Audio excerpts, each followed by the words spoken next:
जीवमजीवं दव्वं जिणवरवसहेण जैणणे दीठं देविन्दविन्दवन्दं वन्दे तं सव्यदा शीर्षा। द्रव्य संग्रह परम मांगलिक ग्रंथ है। आचार्य जो है हमारे नेमिचंद स्वामी बहुत ही प्रकांड विद्वान और सिद्धांत ग्रंथों को जिनका अध्ययन था उनके द्वारा यह लिखा गया है। 58 कुल इसमें गाथाएं हैं। भाषा इसकी प्राकृत है, शैली सुगम है, सरल है। इसमें उन्होंने 6 द्रव्य, 7 तत्व, 9 पदार्थ, मोक्ष मार्ग तथा ध्यान का बहुत सुंदर वर्णन किया है। भगवान हमें यहाँ बता रहे हैं कि जो काल द्रव्य है, गाथा नंबर कल 22 पढ़ी थी, काल द्रव्य जो है वह हमें किसी भी विषय का गणना करने के कार्य में आता है और जो कुछ भी प्रत्येक द्रव्यों में उत्पाद व्यय हो रहा है उन सब की पर्यायों का ज्ञान जो है वो काल द्रव्य से हमें पता चल जाता है। अनंत काल में एक द्रव्य की कितनी पर्यायें बीत चुकी हैं, मतलब पीछे भूतकाल में, और आने वाले भविष्य काल में वो कितनी पर्यायों को लेकर के बैठा हुआ है, परिणमन करेगा, ये सब का ज्ञान जो है हमें काल द्रव्य से मिलता है और कोई दूसरी द्रव्य नहीं है कि उससे निमित्त से हमें पता चल जाए, क्योंकि प्रत्येक द्रव्य जो है अनंत पर्यायों का समूह होता है। प्रत्येक द्रव्य और प्रत्येक द्रव्य के जो गुण हैं वो अनंत पर्यायों के समूह वाले कहलाते हैं। तो उनमें कितनी पर्यायें अतीत की जा चुकी हैं और अनागत की कितनी पर्यायें उसमें उत्पन्न होनी हैं और वर्तमान में कौन सी पर्यायें चल रही हैं, इन सब की जो गणना है, इनका जो परिणमन है, वो सब काल द्रव्य के सहारे है। इसलिए काल द्रव्य के माध्यम से हमें या केवल ज्ञानियों को यह विषय में आ जाता है प्रत्येक द्रव्य का। इसलिए वो प्रत्येक द्रव्य की अनंत पर्यायों को देख लेते हैं। संसार में अनंत अनंत जीव हैं और उनके भी एक एक जीव में अनंत गुण हैं और इसी प्रकार से अनंत अनंत पुद्गल आदि हैं और उनमें भी कितने गुण हैं। उन सब के परिणमन को वो जान जाते हैं कि यह पुद्गल पीछे अनंत काल क्या क्या रूप में स्कंद में बना है और आगे क्या क्या होगा। इस जीव ने भी अनंत भूत की पर्यायें कौन कौन सी बिता चुका है, उतनी पर्यायों को वो बता देते हैं, उनके ज्ञान में झलकता है। और यह जीव आगे चल कर के कितने भावों बाद जो है क्या होगा, इसकी भी सूचना उनको मिल जाती है। उनको किससे मिलती है? ज्ञान की निर्मलता तो है, लेकिन उन पर्यायों का जो परिणमन हुआ है, जो अनंत निष्पित पर्यायें हैं जिसको वो धारण किए हुए हैं प्रत्येक द्रव्य, तो उनका जो परिणमन जो हुआ है या होगा वो काल द्रव्य से पता चलता है। इसलिए काल द्रव्य का बहुत महत्व है और काल द्रव्य का होना जरूरी है। जो अन्य मत जो हैं कुछ ऐसे हैं जो काल द्रव्य को स्वीकार नहीं करते हैं, बोले प्रत्येक द्रव्य की अपनी स्वतंत्र सत्ता है और वो अपने आप से परिणमन करते हैं, उन्हीं का परिणमन प्रभु के ज्ञान में दिखता है। इसमें काल द्रव्य की बिल्कुल भी आवश्यकता नहीं है। काल द्रव्य निकाल देंगे तो भूत भविष्य वर्तमान का ज्ञान ही समाप्त हो जाएगा। इसलिए काल द्रव्य को जो है 6 द्रव्यों से बाहर नहीं किया जा सकता है। जैसे कि आचार्य भगवान नेमिचंद स्वामी ने प्रथम मंगलाचरण में कहा था, जीव मजीवम दव्वम, कि द्रव्य तो 2 ही हैं और मैं उसी 2 ही द्रव्य का जो है वर्णन करूँगा। और उसी 2 ही द्रव्य के कितने भेद हो गए? अजीव द्रव्य के 5 भेद हो गए और जीव 1। तो जीव और अजीव ये कितने हो गए टोटल? 5 अजीव और 1 जीव, तो 6। ये 6 द्रव्य हो गए। तो उसी का ही यहाँ पर जो है उपसंहार करते हुए कि मैंने जो पहली गाथा में मंगलाचरण किया था और उसमें जो जीव अजीव द्रव्य के बारे में कहा था उसका वर्णन जो है यहाँ तक मैंने किया। तो उसी का ही उपसंहार करते हुए यहाँ पर एक गाथा है 23 नंबर, जिसमें द्रव्य और अस्थिकाय के भेद की चर्चा की गई है। आइए 23 नंबर की गाथा का पहले उच्चारण करते हैं और इसके अर्थ को समझते हैं। द्रव्य संग्रह गाथा 23 उच्चारण करेंगे। एवं छव्वेय छव्वेय भेय छव्वेय मिदम जीवा जीवप भेद दो जीवा जीवप भेद दो दवम उत्तम उत्तम काल विजुत्तम काल विजुत्तम नायव्वा नायव्वा पंच अत्थिकाया दु पंच अत्थिकाया दु। फिर देखिए एवं छब्भेय मिदम जीवा जीवप पातक लाएंगे जीवा जीवप भेद दो दवम उत्तम काल विजुत्तम नायव्वा पंच अत्थिकायादु। ठीक है, इस प्रकार से गाथा का उच्चारण हुआ। पूर्ण गाथा का उच्चारण करते हैं। एवं छब्भेयमिदं जीवा जीवप भेद दो दवम उत्तम काल विजुत्तम नायव्वा पंच अत्थिकायादु। गाथा का उच्चारण हुआ। अब यहाँ पर इसका अर्थ समझते हैं। एवं इस प्रकार, यहाँ पर एवं आ गया इस प्रकार, मतलब कि पहली गाथा से लेकर के 22 गाथा तक अपन ने पढ़ने के बाद एवं शब्द आया कि एवं इस प्रकार हमने अभी तक आपको जितना बताया, क्या क्या बता दिया, आपको 6 द्रव्य का वर्णन कर दिया है। तो एवं इस प्रकार जो हमने संकल्प लिया था जीव द्रव्य अजीव द्रव्य को बताने का, तो वहाँ से लेके यहाँ तक की गाथा का निचोड़ है कि एवं इस प्रकार छव्भेयम इदम संधि निकलेगी। छव भेयम इदम, छव मतलब 6, भेयम मतलब भेद, इदम मतलब यह, दव्वम यह द्रव्य 6 भेद वाला है। इदम यह दव्वम द्रव्य छव्भेयम 6 भेद वाला है। किसकी अपेक्षा से? जीव अजीवप भेद दो, जीव और अजीव की भेद से। पा लग गया तो प्रभेद हो गया, भेद कहो प्रभेद कहो अर्थ एक ही है। तो जीव और अजीव के भेद से इदम दव्वम यह द्रव्य छव्भेयम 6 भेद वाला उत्तम कहा गया है, 6 भेद वाला कहा गया है। ये जो जीव और अजीव द्रव्य के भेद से जो द्रव्य है वो 6 प्रकार का कहा गया है। दो किंतु काल विजुत्तम, विजुक्त मतलब वियुक्त रहित, काल द्रव्य को छोड़कर, ना यव्वा, कहीं कहीं आपकी गाथा में ना दब्बा भी लिखा होगा, अर्थ एक ही है। ना यव्वा बोलो या ना दब्बा बोलो, जानना चाहिए।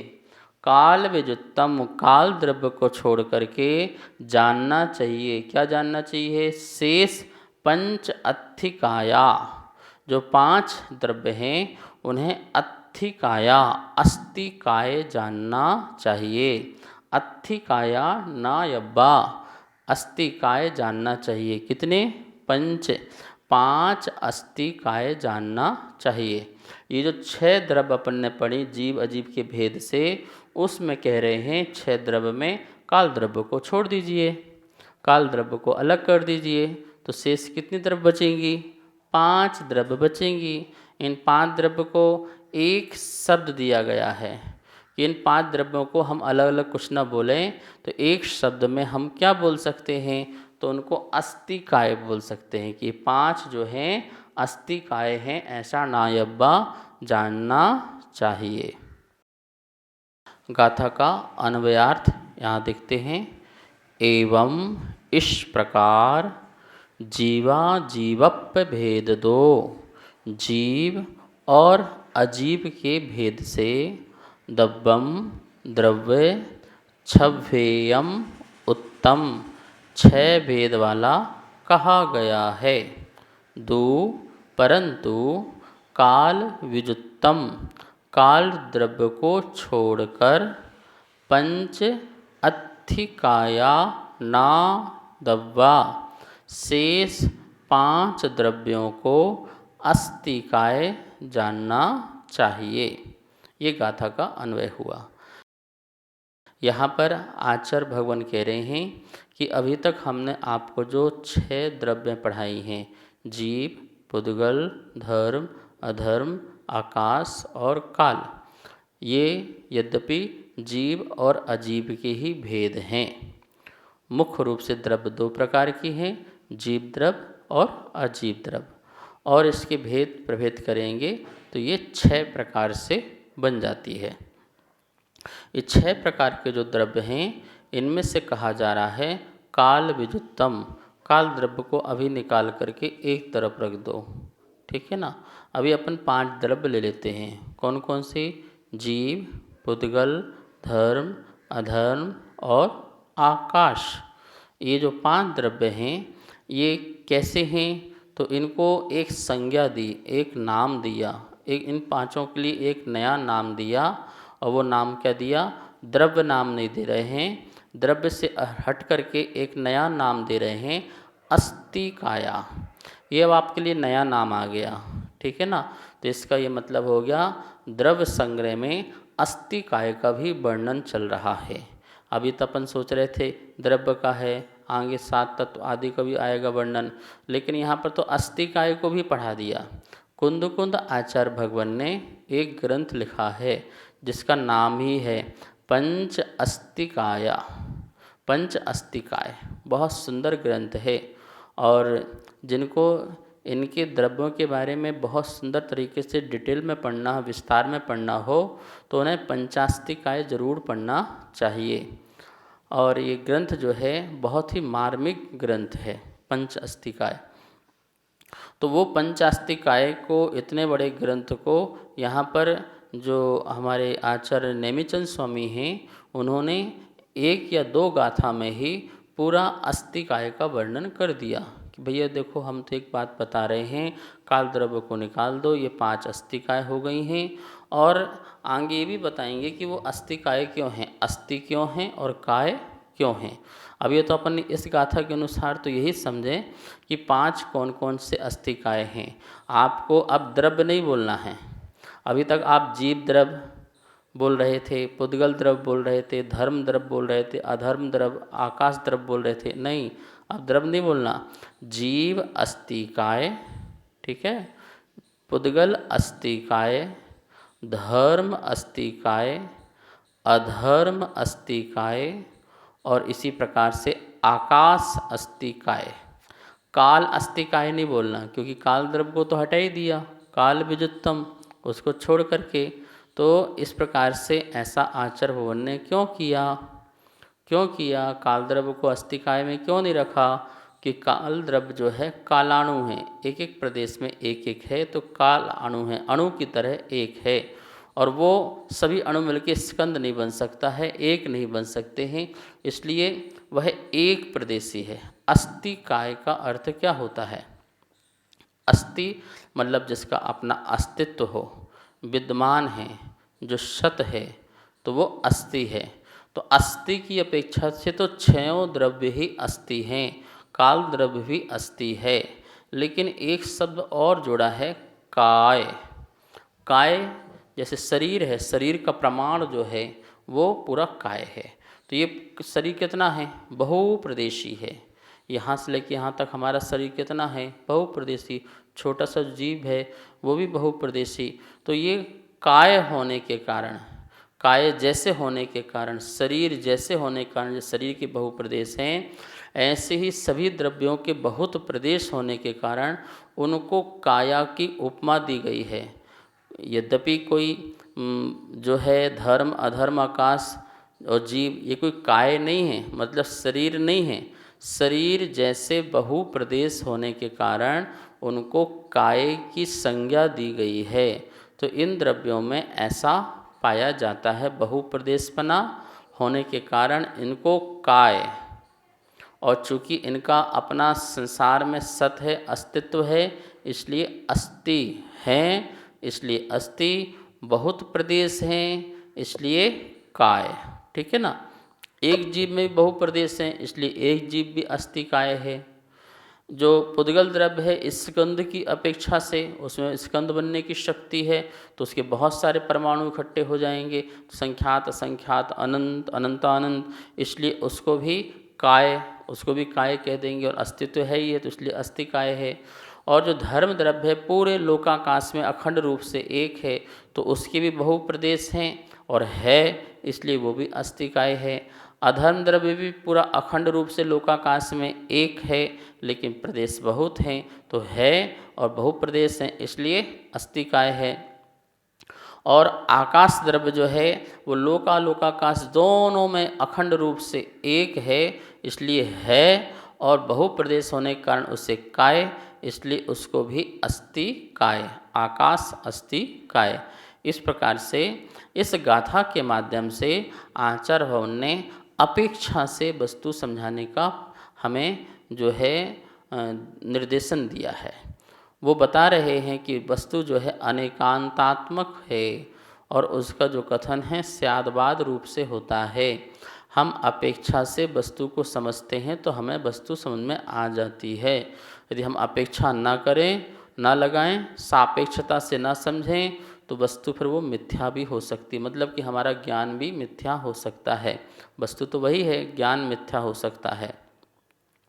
अनेकांत जो होता है, जिसमें अनंत धर्म होते हैं वस्तु का, उसको वो एक साथ जानता है और ज्ञान में उसके आता है, इसलिए वो अनेकांत होता है। और एक का कथन करना, बाकी की गौण करना, ये स्यादवाद की शैली हुआ करती है।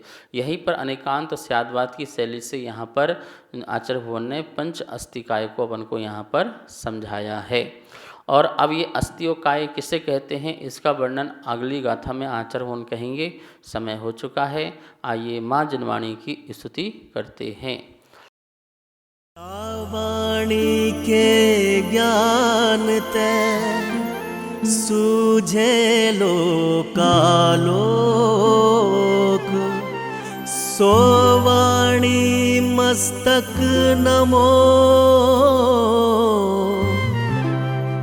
सदा देत हूँ धोक, सदा देत हूँ धोक। सबको बहुत बहुत मंगल आशीर्वाद। इस कार्यक्रम के पुण्यार्जक थे श्री खंडेलवाल दिगंबर जैन मंदिर, राजा बाजार, कनॉट प्लेस, नई दिल्ली, एवं श्री खंडेलवाल दिगंबर जैन मंदिर, वैदवाड़ा, दिल्ली के अंतर्गत खंडेलवाल दिगंबर जैन पंचायत, दिल्ली। जिनेंद्र जैन नरपतिया अध्यक्ष, धीरज जैन कासलीवाल महामंत्री, विजय लोहाड़िया विक्की उपाध्यक्ष, गौरव पाटोदी मंत्री, विनोद पांड्या कोषाध्यक्ष।